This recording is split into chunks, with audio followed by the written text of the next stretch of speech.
Hi dear student, welcome to your Gurukul science hub में आप सभी का स्वागत है। आज हम लोग क्लास 10th की केमिस्ट्री पढ़ेंगे, जिसमें से पहला लेसन जो हमारा है रासायनिक अपक्रिया एवं समीकरण। ठीक है, तो रासायनिक अपक्रिया और समीकरण के बारे में पढ़ेंगे।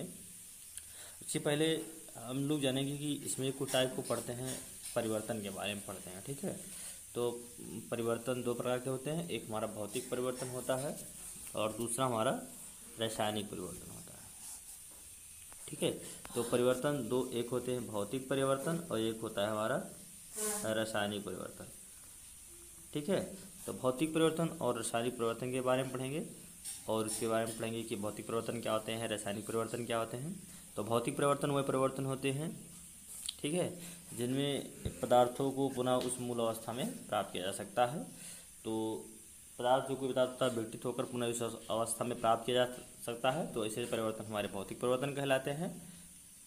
जैसे है पदार्थों का आकार, वाष्पन, गलना, द्रवण, जमना, ये सब भौतिक परिवर्तन है। उसके बाद पढ़ेंगे रासायनिक परिवर्तन। रासायनिक परिवर्तनों में पदार्थों को पुनः उस अवस्था में नहीं प्राप्त किया जा सकता है। जैसे पदार्थों पर का जलना, जंग लगना, किण्वन, अपघटन अपक्रियाएं, संयोजन अपक्रियाएं आदि प्रकार की जो अपक्रियाएं होती हैं, ये सब भौतिक रासायनिक अपक्रियाओं के अंतर्गत आती हैं। पाठ का हम पहला टॉपिक पढ़ते हैं। जो हमारा पहला टॉपिक है रासायनिक अपक्रिया के बारे में, कि रासायनिक अपक्रिया क्या होती है। ठीक है, तो रासायनिक अपक्रिया का परिभाषा देखा जाए कि रासायनिक अपक्रिया तो ये ऐसे होता है, ऐसे परिवर्तन जिनमें नए गुणों वाले पदार्थों का निर्माण होता है, उसे रासायनिक अपक्रिया कहते हैं। ठीक है, नए गुणों वाले पदार्थ, उदाहरण देखते हैं कि जैसे ये कोई ए और बी कोई पदार्थ लिया गया और उसको जब हम रिएक्ट कराते हैं या अपक्रिया कराते हैं, तो हमारा कोई तीसरा पदार्थ बनकर सी, ये तीसरा देखो ए और बी को क्रिया कराया जाता है तो सी हमारा कोई तीसरा पदार्थ बनना है। तो जो इस प्रकार के परिवर्तन होते हैं वो रासायनिक परिवर्तन कहलाते हैं। उदाहरण देखते हैं कि जो मैग्नीशियम धातु को ऑक्सीजन में जलाने पर मैग्नीशियम ऑक्साइड का सफ़ेद चूर्ण प्राप्त होता है। ये देखिए कि इसमें हुआ गया है कि ये मैग्नीशियम को ये सफ़ेद मैग्नीशियम को ऑक्सीजन के साथ अपक्रिया कराते हैं, तो यहाँ पर हमारा मैग्नीशियम ऑक्साइड का सफ़ेद अवक्षेप प्राप्त हो रहा है।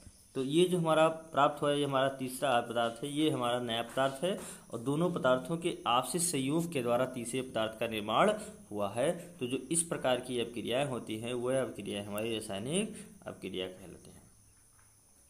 उसके बाद हम देखते हैं अभिकारक। इसमें बात की जाए तो जो पदार्थ अपक्रिया में भाग लेते हैं, जो पदार्थ अपक्रिया में भाग लेते हैं उसे अभिकारक कहते हैं, तथा अपक्रिया के दौरान बने हुए पदार्थों को उत्पाद कहते हैं।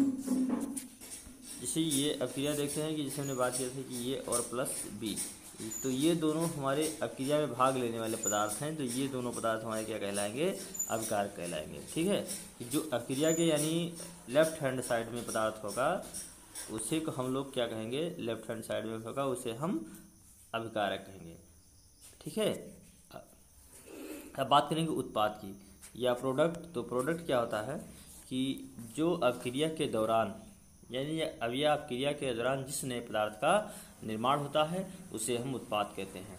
भी देखा गया था अपक्रिया में जो उदाहरण में कि जो मैग्नीशियम और ऑक्सीजन से अपक्रिया करा के तो मैग्नीशियम ऑक्साइड का प्राप्त हो रहा था, तो जो मैग्नीशियम ऑक्साइड का हमारा नया प्राप्त है यही हमारा क्या कहलाता है, उत्पाद कहलाता है। और जो हमारे ये हमारे राइट हैंड साइड में जो प्राप्त होता है उसे हम उत्पाद कहते हैं। उसके बाद हम देखते हैं रासायनिक अपक्रिया के कुछ उदाहरण, कि रासायनिक अपक्रिया के कौन कौन से उदाहरण हो सकते हैं। तो रासायनिक अपक्रिया के उदाहरण के बारे में देखा जाए तो भोजन का पचना, श्वसन, लोहे पर जंग का लगना, दही का बनना।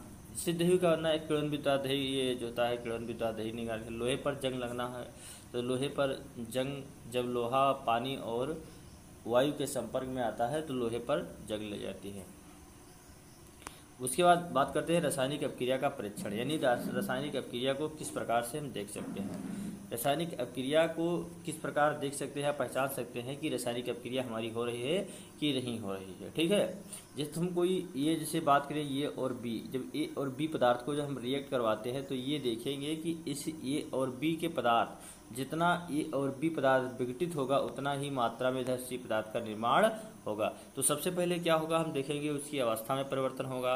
अवस्था क्या होती है, हम लोग अवस्था जानते हैं कि जो पदार्थ की ठोस अवस्था होगी या कोई द्रव अवस्था में होगी या द्रव अवस्था में होगी, तो इस प्रकार की अवस्थाएं होती है। उसके बाद देखते हैं कि इसमें रंग में परिवर्तन। रंग में परिवर्तन क्या होता है, रंग में जब कोई आपकी पदार्थ होती है तो धीरे धीरे अपना रंग जो होता है उस रंग को धीरे धीरे डिस्चार्ज करने लगती है या गायब करने लगती है। उसके बाद देखते हैं ताप में परिवर्तन की अपक्रिया के दौरान ऊष्मा का उत्सर्जन होता है या कोई अपक्रिया ऊष्मा अवशोषित करती है।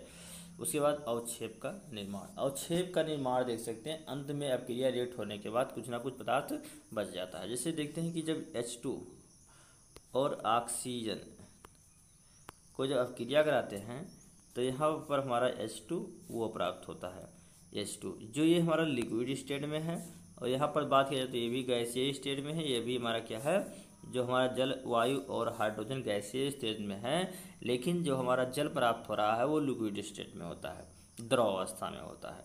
तो इस प्रकार की अवस्था परिवर्तन देखा जा सकता है रासायनिक अपक्रिया के द्वारा। उसके बाद देखते हैं रासायनिक अपक्रिया को, देखेंगे कि रासायनिक अपक्रिया को किस प्रकार से, अब ये तो हो गया, लेकिन अभी बात किया जाए कि भी हमने बात किया कि अब देखेंगे कि रासायनिक अपक्रिया को कैसे संतुलित किया जाता है। जैसे ये देखो H2O, अब यहाँ पर हाइड्रोजन 2 परमाणु था, ऑक्सीजन 2 परमाणु, लेकिन यहाँ पर ऑक्सीजन 1 परमाणु प्राप्त हो रहा है।